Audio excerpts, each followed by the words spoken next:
leadership harus mau mendengarkan orang-orang yang bekerja di lapangan. Baik, Pak. Bukan mendengarkan laporan loh ya. Laporan itu bisa diolah. Iya, benar, Pak. Ya, mendengarkan apa yang sejatinya. Yang ada di lapangan itu seperti apa. Jadi kita juga harus turun juga, Pak ya. Wajib. Dalam dunia bisnis yang paling dibutuhkan bukan sekadar orang tahu banyak, tapi pemimpin yang bisa dipercaya. Pemimpin yang bisa memberikan arah. Pemimpin yang membuat orang lain menjadi tumbuh dan berkembang. Itu pemimpin. Kamu jadi pemimpin, anak buahmu tidak bisa tumbuh, tidak bisa berkembang. Itu bukan pemimpin.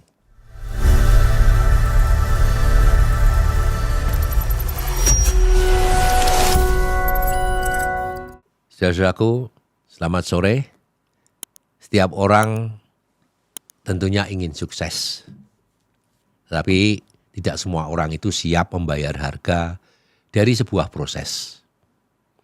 Selamat datang di podcast Grego Business Corner, tempat kita berbicara masalah bisnis.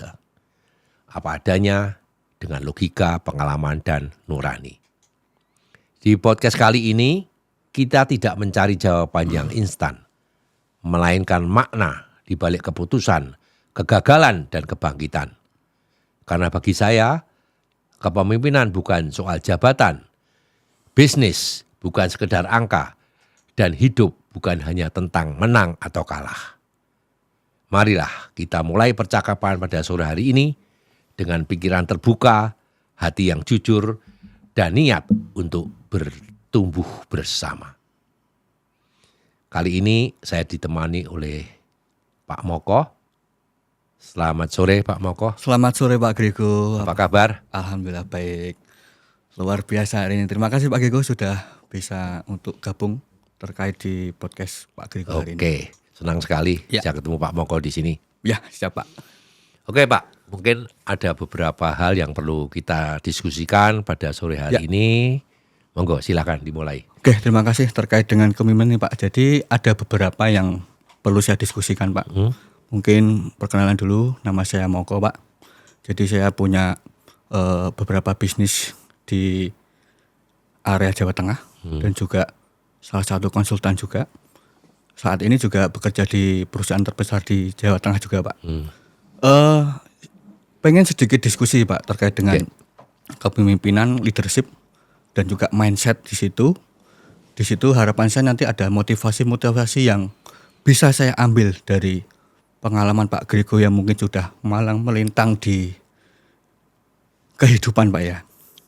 Jadi ada pertanyaan seperti ini Pak, simpel Pak. Jadi menurut Bapak Grego, pengaruh pendidikan akademis dan titel akademis Pak, itu terhadap pola pikir yang sistematis, serta bagaimana peran kepemimpinan atau leadership dalam dunia bisnis Pak. Nah, karena kita hubungannya dengan bisnis Pak.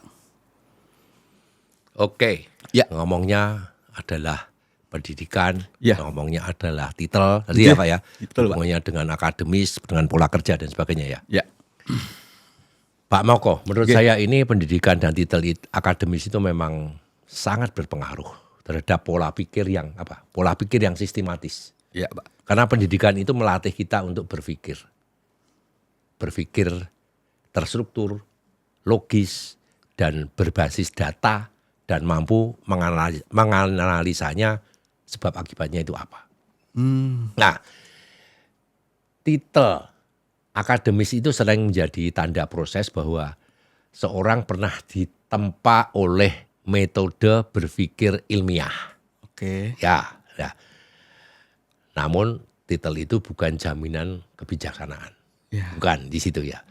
Banyak orang yang berpendidikan tinggi tapi gagal. Ya. Memimpin itu karena memimpin itu butuh pengalaman sebetulnya. Dan tidak mesti teori kepemimpinan itu cocok diterapkan di tempat kerjanya.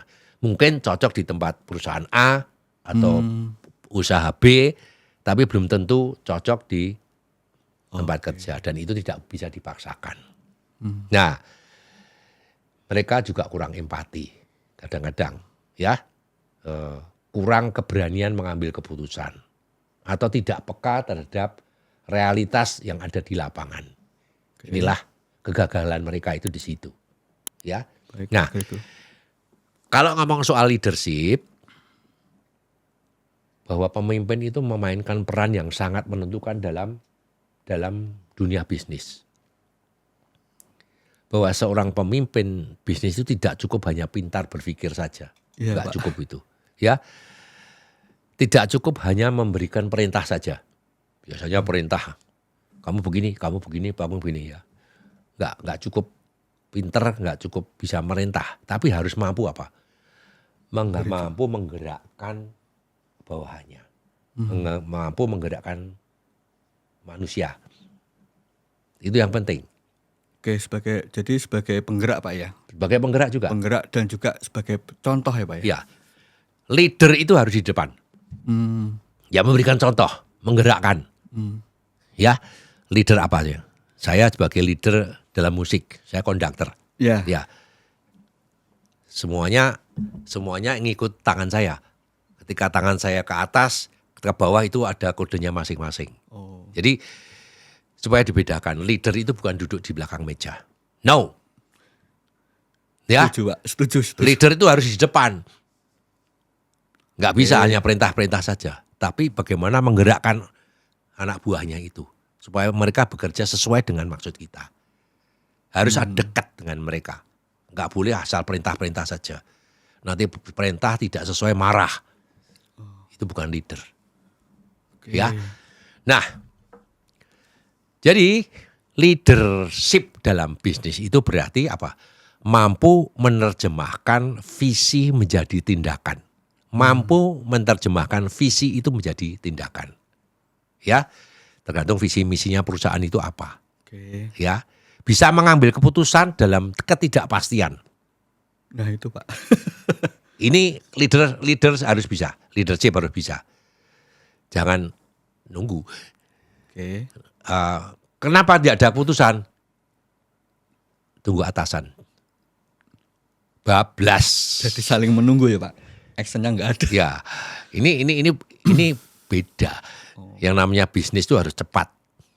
Keputusan itu harus cepat. Kalau enggak dimakan orang lain. Ya. Oke. Ya, jadi harus bisa mengambil keputusan dalam ketidakpastian. Dan jangan lupa, leadership harus mau mendengarkan orang-orang yang bekerja di lapangan. Baik Pak. Bukan mendengarkan laporan loh ya. Laporan itu bisa diolah. Iya benar Pak. Ya, mendengarkan apa yang sejatinya. Yang ada di lapangan itu seperti apa. Jadi kita juga harus turun juga Pak ya. Wajib. Wajib. Jadi benar. Udah tahu begini, wah saya belum ada laporan itu. Ya. Nah, nggak bener. Yang namanya leader itu nggak menunggu laporan, tapi menjemput nggak menjemput. Oh, jemput bola Pak. Ya, seperti itu loh. Yang namanya kegagalan itu sering terjadi di situ. Ya. Oke. Baik Pak. Nah, selanjutnya leadership itu harus berani bertanggung jawab atas hasil, baik itu hasilnya baik ataupun jelek. Berani bertanggung jawab. Karena apa? Banyak keputusan bisnis justru lahir bukan dari teori buku, melainkan dari pengalaman, dari intuisi, dan dari kepekaan membaca situasi. Bagaimana mungkin kalau mereka tidak ke lapangan bisa membaca situasi? Situasinya hanya katanya. Dari laporan anak buah. Benar percaya laporan anak buah dimodifikasi atau enggak? Bisa juga Pak. Kebanyakan begitu. Iya, Karena semuanya pengen selamat. Ya, Jadi ya. kalau ada kesalahan, ya bagaimana pura-pura supaya tidak salah, supaya tidak dimarahin, supaya selamat. Taunya fan-fan aja Pak ya. Kalau laporan begitu. Oke baik. Saya selalu turun ke bawah mendengarkan suara rumput yang sedang bergoyang. Itu yang otentik yang di situ. Nah, kembali lagi tadi. Ya. Menurut saya, pendidikan itu adalah membentuk cara berpikir. Pendidikan. Tapi pengalaman itu membentuk kedewasaan. Luar biasa, Pak. Ya, ya. Oke. Pengalaman itu kedewasaan. Kalau pendidikan ketika kita kuliah itu membentuk pola pikir supaya berwawasan. Berwawasannya luas. Nah, lalu tugasnya pemimpin itu adalah menyatukan keduanya. Baik berpikir maupun kedewasaan. Dalam dunia bisnis yang paling dibutuhkan bukan sekadar orang tahu banyak, tapi pemimpin yang bisa dipercaya. Pemimpin yang bisa memberikan arah. Pemimpin yang membuat orang lain menjadi tumbuh dan berkembang. Itu pemimpin. Kamu jadi pemimpin, anak buahmu tidak bisa tumbuh, tidak bisa berkembang. Itu bukan pemimpin. Berarti kita punya kewajiban tidak hanya untuk ya anak buah, tapi kita coba menumbuhkan ya Pak ya. Jadi secara kualitas ada tanggung jawab di situ Pak. Ya. Kalau kamu jadi pemimpin hanya merentah saja. Cari orang-orang yang ini tulis ini perintahkan kamu, gampang yang merentah. Tidak hanya sekedar perintah. Tapi bagaimana mengarahkan anak buah kita itu menjadi tumbuh dan berkembang.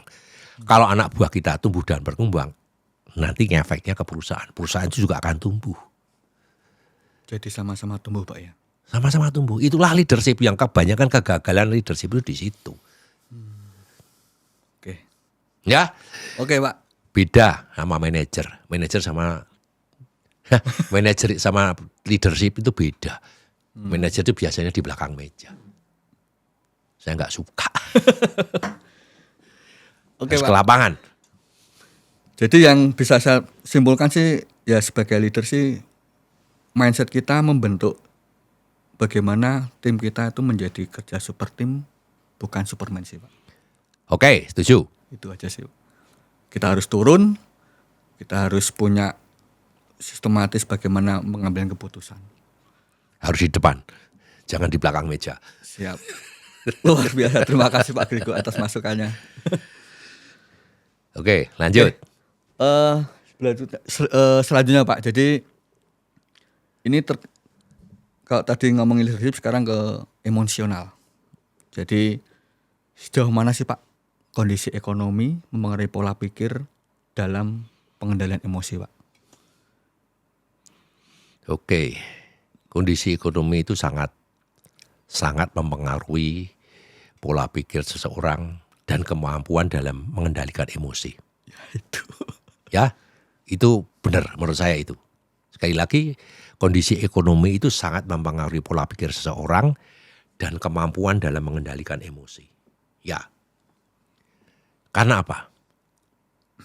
Ketika ekonominya stabil, maka pikirannya terjernih, rasional, dan mampu melihat persoalan itu secara utuh. Kalau jernih pikirannya. Ya, sebaliknya ketika ekonominya tertekan, apa yang terjadi? Banyak orang masuk ke mode survival ya, yaitu apa? Bertahan hidup. Nah, dalam kondisi tertekan ekonominya, maka pikiran itu menjadi sempit. Ya, itu manusiawi. Sumbu pendek Pak ya? Ya, gampang cemas, sensitif, gampang tersulut emosi, sumbu pendek itu. Ya, kalau tertekan siapapun, orang yang tertekan itu kan jadi nggak enak ya, nggak bisa berpikir jernih itu. Ya, bukan karena ia lemah, enggak, tapi karena beban hidup yang menggerus energi mental dan emosional itu tadi. Ya karena beban hidupnya. Jadi masalahnya apa? Tekanan ekonomi itu sering membuat orang itu berpikir jangka pendek. Dia mudah curiga, takut mengambil risiko, atau justru nekat tanpa perhitungan. Bisa juga. Bisa. Ya, gampang curiga orang itu. Jadi nggak jernih Pak? Ya, kebanyakan yang orang menyulut kerusuhan dimanapun juga, itu orang yang tertekan. Sebetulnya orang kalau tidak tertekan itu bisa berpikir jernih. Wah, ada keributan di mana-mana, ada kerusuhan di mana-mana, itu orang-orang yang tertekan biasanya seperti itu. Tapi kalau orang pikirnya jernih, ngapain sih saya ikut gitu-gituan? Ya, tidak ada gunanya. Ya, itu masalah ekonomi. Oke, Pak. Jadi dari itu penting ya, penting perlu yang saya tekankan apa? Bahwa ekonomi itu bukan satu-satunya faktor penentu kedewasaan ekonomi. Ada yang ekonominya terbatas, tetapi tetap tenang, tetap bijak, dan berkarakter kuat. Nah, orang tersebut biasanya memiliki nilai hidup yang kokoh. Ya, tidak tentu ya. Selain hidup yang kokoh, imannya juga bagus. Atau pegangan batinnya ya juga teguh. Ya, nah pengalaman hidup itulah yang membentuk daya tahan mental. Dan disinilah peran kesadaran. Kesadaran diri dan kepemimpinan secara pribadi. Maka orang yang matang secara emosional itu bisa berkata begini, keadaan boleh sulit, tapi saya boleh kehilangan kendali atas diri saya. Keadaan boleh sulit, tapi saya tidak boleh kehilangan kendali atas diri saya. Oke, luar biasa, Pak. Tidak boleh kehilangan. Kalau dia matang secara emosional. Nah, sekarang masuk ke dunia bisnis. Ya. Bagaimana kalau dalam dunia bisnis dan kehidupan sosial? Tadi kalau ditanyakan masalah emosi ya, kemampuan untuk mengendalikan emosi itu justru menjadi pembeda utama antara orang yang bertahan dan orang yang runtuh di masa yang sulit. Sulit enggak? Gampang lah. Jadi sekali lagi, dalam dunia bisnis dan dalam kehidupan sosial, kemampuan orang mengendalikan emosi itu justru menjadi pembeda utama antara orang yang bertahan dan orang yang runtuh di masa sulit. Karena apa? Karena itu menurut saya bahwa kondisi ekonomi itu mempengaruhi tekanan. Iya. Ya. Tekanan mempengaruhi emosi. Iya. Iya. Tapi karakter itu menentukan sikap. Menentukan keputusan dan tindakan nyata. Oke. Jadi yang perlu dibenahi adalah karakternya bagaimana, mentalnya bagaimana. Supaya tidak ikut-ikutan emosi. Karena semuanya itu akan menentukan sikap, menentukan keputusan, dan menentukan tindakan yang nyata bagaimana. Ya, dalam orang keadaan emosi, tidak akan bisa membuat keputusan yang bagus. Tidak akan bisa membuat tindakan yang nyata. Jadi menurut saya pemimpin sejati adalah mereka yang tetap tenang, tetap jernih, tetap manusiawi, bahkan ketika keadaan ekonomi pun sedang tidak berpihak. Oke. Baik. Gitu Pak Moko? Siap. Luar biasa, Pak. Ya, sekali lagi coba belajar menahan emosi karena yang emosi itu walaupun tertekan ya, Iya, itu yang sering terjadi, Pak. jaga diri, batin kita, karakter kita. Siap. Lanjut, silakan. Oke, Pak. Luar biasa. Jadi banyak sekali ya ilmu yang hal baru ya, Pak, buat saya terkait dengan bagaimana mengendalikan emosi. Bagaimana kita bisa menjadi orang yang survive terkait dengan orang yang menang itu orang yang bisa mengendalikan emosi. Betul. Itu sih yang Setuju. garis bawahnya, Pak. Untuk selanjutnya, Pak. Jadi terkait dengan kehidupan Pak Grego nih, Pak. Makna hidup yang mulia nih, Pak. Wow. Jadi hidup yang memberikan manfaat untuk sesama, menurut Bapak Grego tuh hidup mulia tuh yang bermanfaat seperti apa, Pak? Baik. Mulia itu di atas tempatnya. Oke, saya coba menjawab ya. Menurut saya ya, hidup yang mulia itu bukan diukur dari seberapa tinggi jabatannya. Bukan bukan diukur dari seberapa banyak hartanya. Atau seberapa besar nama kita dikenal. Nah, itu bukan itu. Jadi orang wah jabatannya tinggi, wah kaya, wah namanya terkenal, itu mulia. Menurut saya bukan. Ya. Hidup yang mulia itu diukur dari seberapa besar manfaat yang kita berikan kepada orang lain. Oke. Ya. Jadi Saya bercita-cita menjadi orang yang mulia. Ya seperti podcast ini. Saya nggak dapat duit, saya malah justru ngeluarin duit. Tapi tujuan saya adalah berbagi kepada sesama. Berbagi ilmu, berbagi pengalaman, seperti itu. Ya. Namun lebih dari itu saya percaya bahwa hidup yang mulia adalah hidup yang selaras dengan kehendak Sang Pencipta. Ya, selaras sejalan dengan Tuhan. Ya, karena apa? Karena manusia itu tidak diciptakan untuk dirinya sendiri sebetulnya. Tuhan itu menciptakan kita itu bukan untuk kita sendiri, melainkan untuk menjadi saluran kebaikan bagi orang lain. Setuju nggak? Setuju. Nah, jadi makna hidup yang memberikan manfaat itu tidak selalu harus besar dan spektakuler menurut saya. Yang penting memberikan manfaat pada orang lain, tapi tidak harus besar dan tidak harus spektakuler.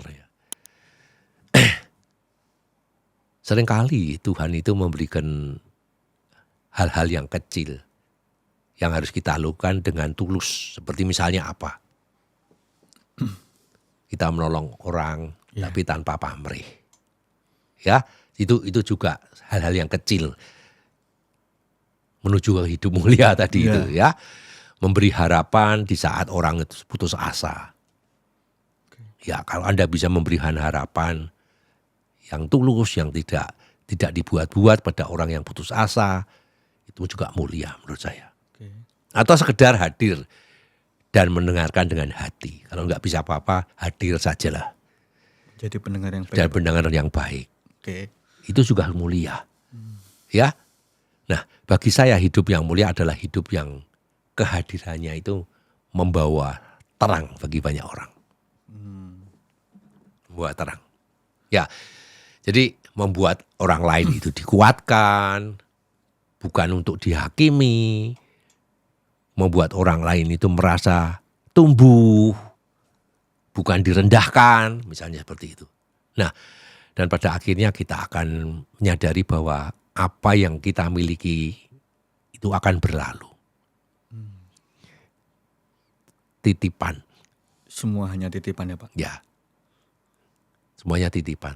Tapi kalau kita kasih yang kita bagikan itu, kita memberikan kasih kepada orang lain, nantinya akan kembali kepada kita dalam bentuk apa? Berkat. Amin. Betul Setuju, Pak? Setuju. Ya, kita berbaik pada orang lain.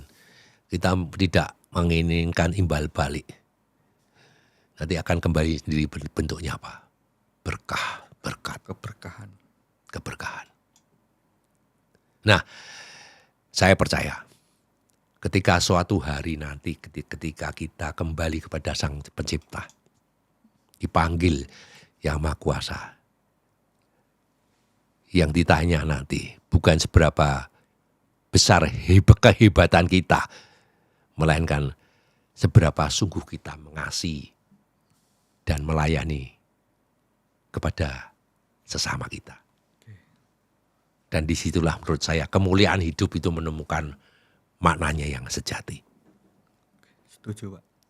Luar biasa. Plus.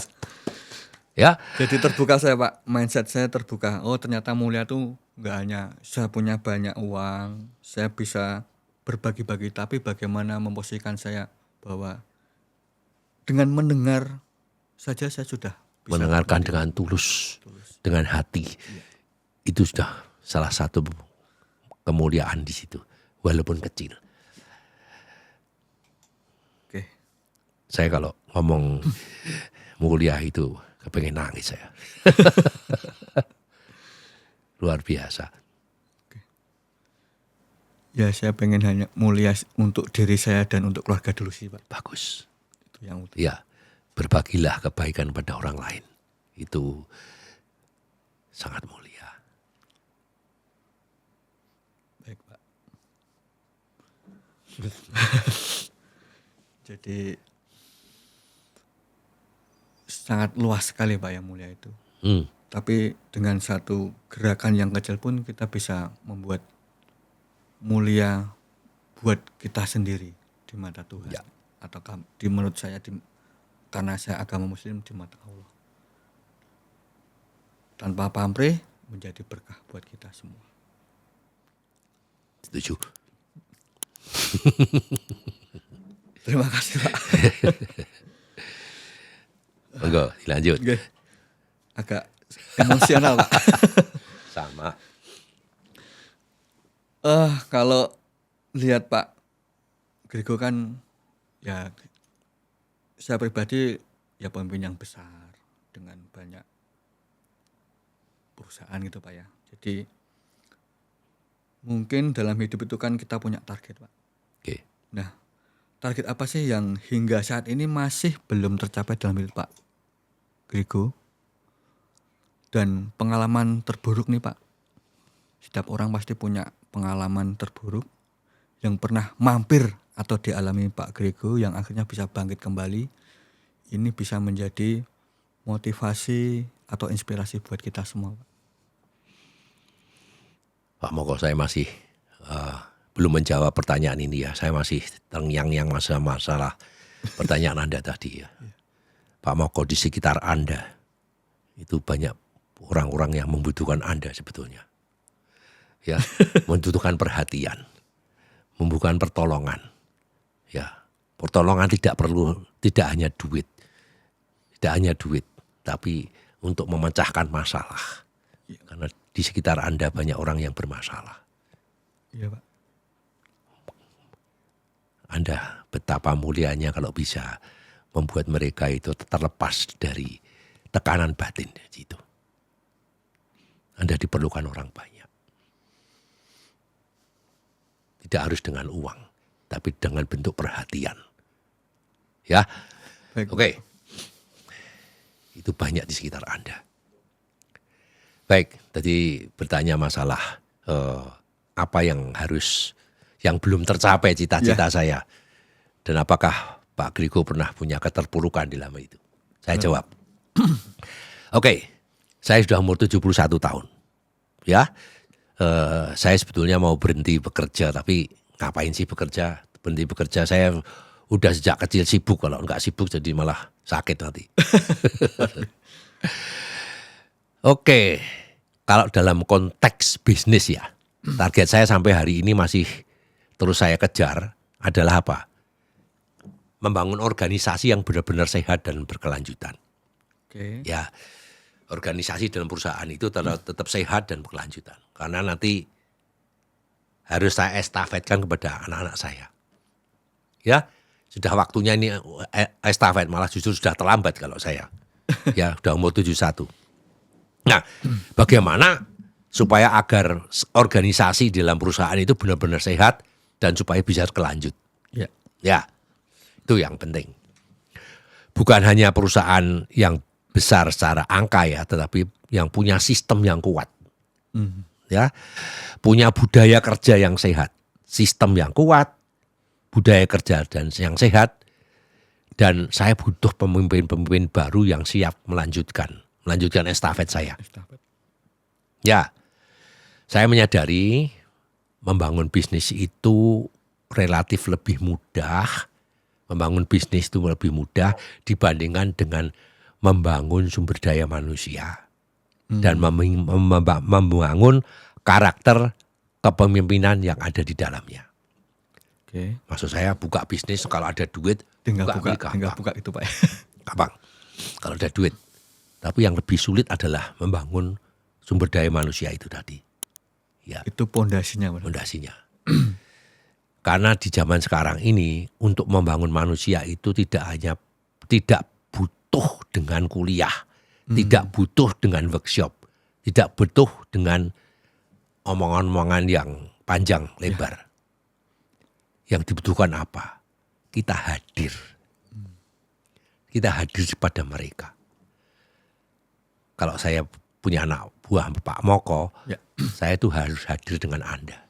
Anda bisa komunikasi dengan saya. Saya mengerti kamu, kamu mengerti saya. Ya, sehingga satu hati. Harus begitu. Terutama untuk Gen Z. Anda tidak bisa merintah Gen Z. Kamu harus begini. Ya Pak, besok pagi nggak masuk. Harus hadir.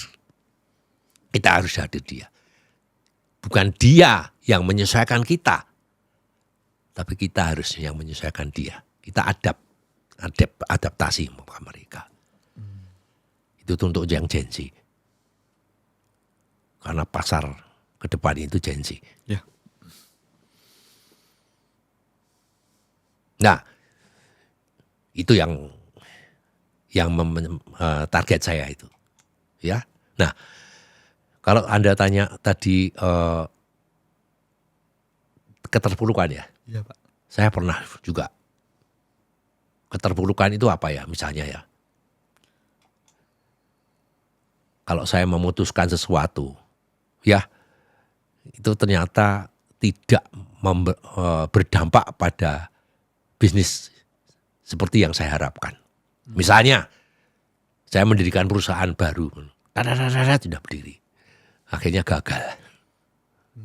Ya itu karena salah keputusan. Karena di level saya ini kan keputusan itu keputusan itu jadi. Keputusan bisnis yang diambil itu tidak menghasilkan dampak seperti yang saya harapkan. Itu yang pertama. Yang kedua kadang-kadang ada tekanan operasional ya. Dan tekanan finansial yang datang bersamaan. Ya. Sudah nggak punya duit, dagangannya nggak laku, mesti harus bayar THR. Itu bertubi-tubi yang seperti itu. Biasanya datangnya itu bersamaan. Ya, kalau di perusahaan itu banyak sekali operasional macet, piutangnya juga macet, ditagih terus, nggak punya duit, wah itu keterpurukan itu. Dan yang lebih menyakitkan lagi apa? Kepercayaan. Ya, saya pernah suatu saat perusahaan ini pada level yang paling rendah ya. Saya nggak bisa bayar utang karena krismon waktu itu. Oh. Ya, debt collector pada datang nagih duit saya. Padahal saya nggak pernah yang namanya ngemplang, nggak pernah ya. Nggak pernah yang namanya tidak membayar hutang dan sebagainya, nggak pernah. Tapi ya pada saat itu krisis kepercayaan. Ya, itu keterpurukan yang paling menyakitkan saya. Jadi bisnis itu yang penting kan trust ya, kepercayaan. Kepercayaan, Pak. Jadi ketika orang sudah nggak percaya dengan kita, hancurlah bisnis kita. Ya, mau beli apa-apa harus kontan, nggak bisa ngutang. Orang nggak percaya seperti itu. Nah, dari titik itulah Mas Moko saya belajar bahwa tantangan terberat seseorang pemimpin itu bukan saat bisnis sedang tumbuh, ya, tapi ketika bisnis itu sedang tertekan. Itu pelajaran yang penting. Nah, kalau sudah terpuruk, yang membuat saya bangkit itu apa? Bukan strateginya yang bagus. Apa? Memperbaiki cara memimpin. Ya, kalau saya di level kepemimpinan ya, bukan saya membuat strategi baru supaya bangkrut itu bagaimana, enggak. Memperbaiki saya cara memimpin. Sekali lagi, perusahaan saya tidak bisa sukses kalau direktur saya enggak bisa bekerja dengan baik. Direktur saya bisa bekerja baik ketika didukung oleh para bawahannya, manajernya. Manajernya juga baik di bawahnya. Jadi betapa pentingnya sumber daya manusia itu dalam membangun bisnis kita. Nah, kalau saya terpuruk supaya bangkit lagi, bagaimana cara memimpin saya yang saya perbaiki? Bukan membuat strategi, enggak. Yang nomor satu adalah, berarti mimpin saya salah. Saya harus sadar, saya harus bisa merubah apa yang sudah pernah saya lakukan ketika saya memimpin waktu lalu. Saya rubah. Selain itu, saya harus berhenti mengendalikan semua hal itu sendiri. Nggak boleh semua sendiri. Harus mempercayakan tim dan sistem serta bekerja lebih jujur. Dan saya harus mengakui bahwa saya punya keterbatasan sebagai pemimpin. Ya. Nah, secara bisnis saya harus belajar bahwa ego itu seringkali lebih berbahaya daripada kompetitor.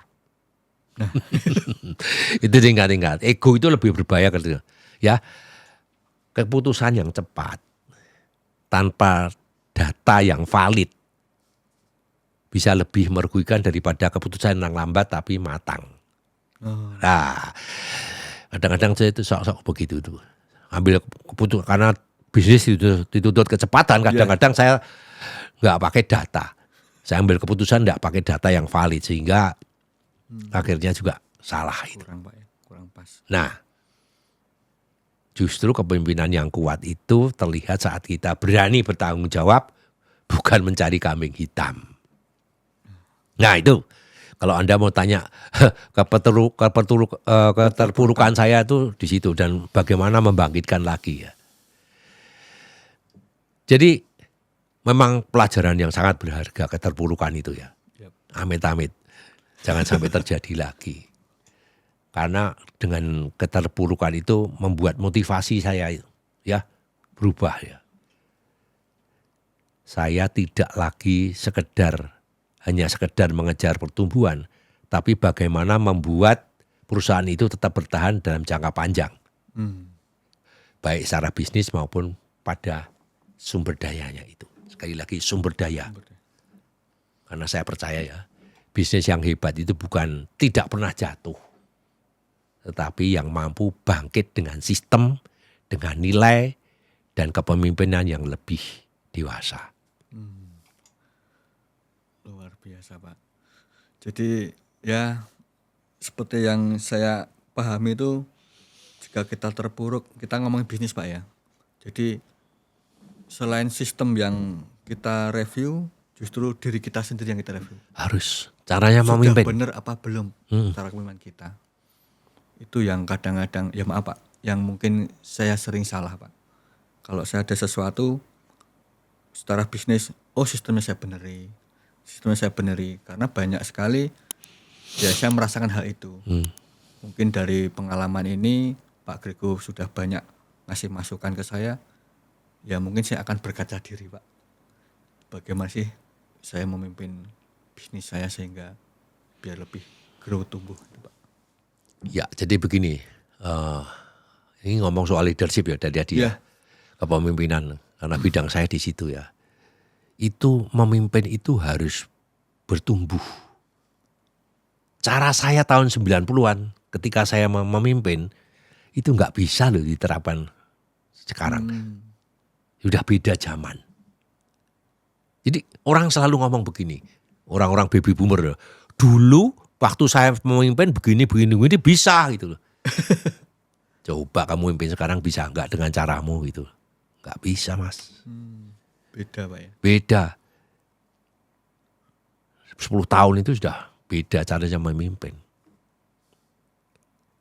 Coba Anda belajar memimpin Gen Z itu. Ujian itu. Saya banyak belajar bagaimana memimpin Gen Z itu. Supaya tidak terjadi keterpurukan. Gen Z itu susah loh. Saya juga masih punya anak satu Gen Z. Susah. Mau ngomong sama bapaknya aja pakai WA, padahal saya di situ. Oke, masih ada lagi. Terakhir nih Pak, jadi ya kita lebih ke sebagai leadership ini kan yang saya alami Pak ya, mungkin Pak Grego lebih berpengalaman, tadi sudah beberapa kali disebut sih Pak. Cara memposisikan diri nih Pak. Jadi sebagai pemimpin yang efektif ketika harus dihadapkan dengan lintas generasi Pak. Nah, ya. Kembali ke situ lagi kan Pak. Generasi milenial, Gen Z, bahkan yang sekarang kan generasi Alpha Pak. Wah. Nah ini saya sering ada kendala-kendala nih Pak.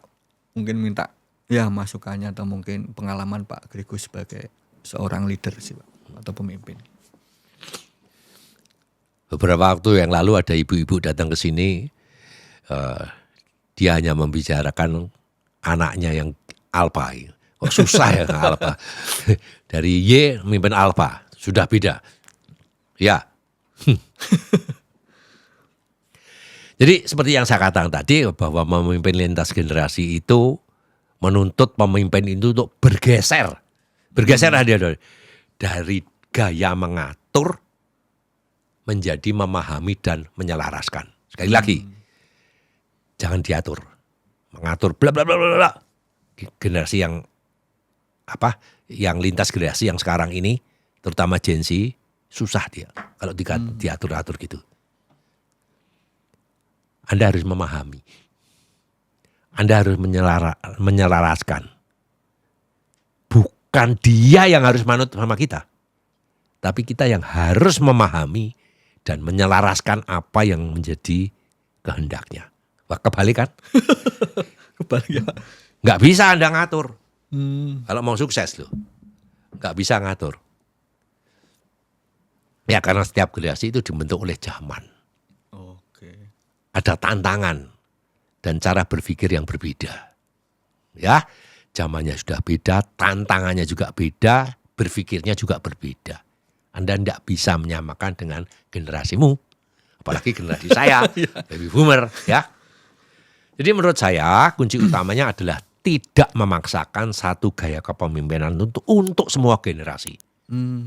Gaya kepemimpinanmu hanya cocok untuk generasimu saja, gak bisa untuk semua generasi. Anda Y atau X? Y ya? Iya Pak.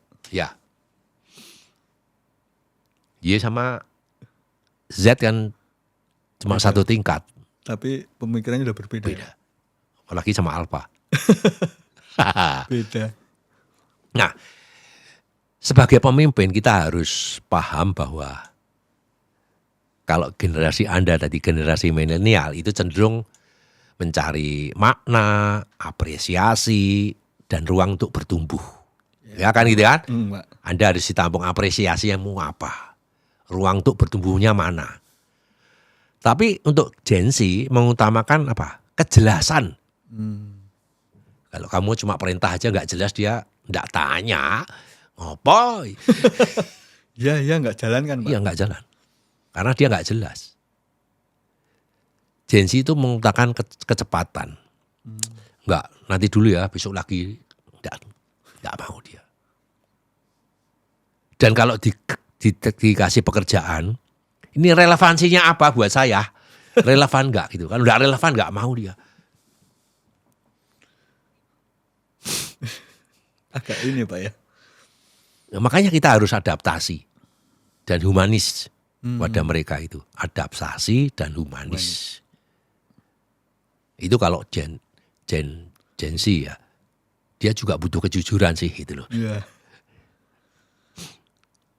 Ya itu yang sering jadi kita seperti miskomunikasi sih Pak. Jadi apa yang saya lakukan dengan gaya kepemimpinan saya ternyata kok kalau zaman dulu bisa, kok ini yang Gen Z terbaru ini ya tapi nggak dikerjakan. Ya kamu jangan ngomong jangan ngomong dulu ya, nggak mau dia. Jadi harus jelas. Ya, kalau dia mau ini nanti begini ya. Nanti kalau sama sana jangan bilang begini, kamu harus ngomongnya begini. Nggak mau dia. Iya. Nggak mau diajak tipu-tipu dikit gitu, nggak mau dia. Nggak mau. Harus jujur yang seperti itu. Ya. Nah, Gen Alpha itu masih jauh, tapi ya nggak apa-apa ya. Dia itu karena hidupnya di zaman digital ya, maunya visual, maunya digital, dan karena mau berubah dengan cepat. Ya, kamu berubah dengan cepat apa? Dia ngikuti perkembangan zamannya. Kalau kamu perintahnya, kamu besok pagi begini ya, begini ya. Padahal dia sudah tahu ini tuh sudah kuno. Ada yang lebih baru Pak ini, ada yang lebih mutakhir ini. Ndaklah kamu kerjakan itu, nggak mau dia. Pokoknya jujur dia. Kalau tidak sesuai dengan isi hatinya, didiemin aja, nggak dikerjain. Lah ngapain saya ngerjainnya seperti itu yang sudah kuno? Sebulan yang lalu itu sudah out of date bagi dia. Begitu cepatnya perkembangan Pak ya. Dia ngikuti digital.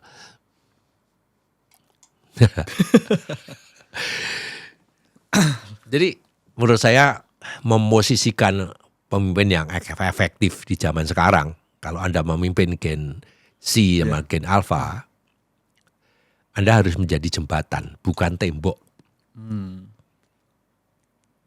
Ya, tembok itu ya sudah ini. Pokoknya ini. Nggak bisa. Anda harus menjadi jembatan. Temboknya di langit diganti jembatan. Bisa menuju ke sini, bisa menuju ke sana. Bukan ada batas. Ya, pemimpin harus mampu menerjemahkan visi perusahaan ke bahasa yang bisa dipahami oleh semua generasi. Nah itu jembatan. Bahasa yang bisa dipahami untuk semua lintas generasi tanpa merendahkan dan tanpa menggurui. Gen Z nggak mau digurui. Tapi yang perlu dipahami apa ya? Yaitu tegas pada nilai. Maksudnya apa? Nilai itu seperti apa? Integritas harus, nggak bisa ditawar. Kejujuran harus. Tanggung jawab harus. Itu tembok. Nggak bisa ada orang nggak jujur. Nggak bisa ada orang nggak disiplin. Nggak bisa kan orang nggak tanggung jawab. Orang yang beretika ya nggak bisa lah. Itu nggak bisa ditawar. Tidak bisa diganggu gugat yang seperti itu. Itu harus. Nah, tapi yang bisa dilentur, yang bisa ditawar itu apa? Cara bekerja. Cara gaya komunikasinya. Dan media yang digunakan itu harus menyesuaikan zaman. Nah itu bisa lentur Anda itu. Tapi yang tembok tadi, kejujuran, disiplin, tanggung jawab, etika. Wajib. Nggak bisa ditawar. Semua generasi sama. Yang dilenturkan tadi, yang bisa lentur tadi, ya masalah komunikasi, gaya komunikasinya, medianya, yang digunakan itu apa, ya. Nah, yang ketiga, Anda sebagai pemimpin itu adalah sebagai teladan, sebagai cermin, bukan hanya instruksi. Jadi sekarang pemimpin itu teladan, ya. Lintas generasi sangat peka terhadap ketidaksinkronan antara kata dan tindakan. Ngomongnya gitu, jebul tindakannya begitu. Nggak mau dia. Makanya harus sebagai cermin. Pemimpin yang konsisten akan dihormati apapun usianya, berapapun usianya. Konsistensi Pak ya? Konsisten. Masih satu lagi ini. Sekarang itu Anda harus mempunyai ruang untuk dialog. Kalau dulu perintah siap laksanakan, ya zaman saya dulu gitu. Anda nggak bisa seperti militer. Komandannya ngomong apa, siap laksanakan. Ya, itu sama satpam. Saya belum selesai ngomong, siap Pak. Siap, ya belum selesai. Nggak bisa. Seperti itu. Anda harus memberikan ruang untuk dialog. Ruang untuk kolaborasi. Ya. Generasi muda tidak anti aturan sih sebetulnya. Tapi mereka anti yang tidak didengar. Makanya perlu dialog. Kembali Pak, kepemimpinan yang baik itu ya kembali bisa mendengar. Betul. Nah, ketika mereka itu dilibatkan untuk dialog atau kolaborasi, maka yang terjadi apa? Loyalitas dan kreativitas itu akan tumbuh. Ya, yang penting itu. Dan yang paling penting, pemimpin lintas generasi itu ada apa? Rendah hati dan untuk terus belajar. Karena dunia itu cepat berubah sekarang. Iya, benar Pak. Pemimpin yang berhenti belajar ditinggal timnya. Ketinggalan nanti. Dan saya percaya bahwa pemimpin yang efektif itu bukan yang paling senior. Bukan. Tapi yang paling mampu menyatukan perbedaan. Perbedaan itu menjadikan kekuatan bersama. Beda pendapat enggak apa-apa. Intinya sama, Anda menjadikan kekuatan bersama. Jadikan perbedaan itu menjadikan kekuatan yang bersama. Untuk kekuatan bersama. Oke. Bisa. Bisa Pak. Harus bisa. Harus bisa. Oke Pak Grego, mungkin luar biasa banyak sekali ilmu yang saya dapatkan terkait kepemimpinan leadership. Masukan yang luar biasa mulai dari tadi awal kita ngomongin pengaruh pendidikan, detail akademis, sampai bagaimana sih jika kita mempunyai atau kehidupan saat memimpin di saat punya anak buah yang berbeda generasi. Luar Oke, biasa. semoga bermanfaat. Terima kasih Pak Grego. Oke, baik ya. Saudaraku, akhirnya kita sampai di ujung percakapan hari ini. Semoga apa yang dibagikan bukan sekedar menjadi pengetahuan, tetapi menjadi cermin bagi cara kita memimpin, cara kita mengambil keputusan, dan bersikap di tengah tekanan bisnis dan kehidupan.